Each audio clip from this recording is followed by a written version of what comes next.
I used to be hurt, but Jesus came to my life. I posted my testimony a few days ago. If you haven't watched it, it's this one. Me acaban de llegar mis pastillas.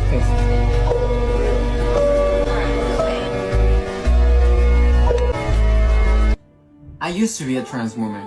My whole life was a mess before I met Jesus. That's the reason why now I want to share it everywhere. I'm trying to make a podcast where I can explain by details how God has changed my whole life. In this video, I want you guys to please comment down below if you have any questions or doubts about my whole testimony, because God has spoken to me and He wants me to share my testimony as many people as possible. But I need your help on this, because as I'm trying to do this video, I need some ideas and I would love you guys to participate on it.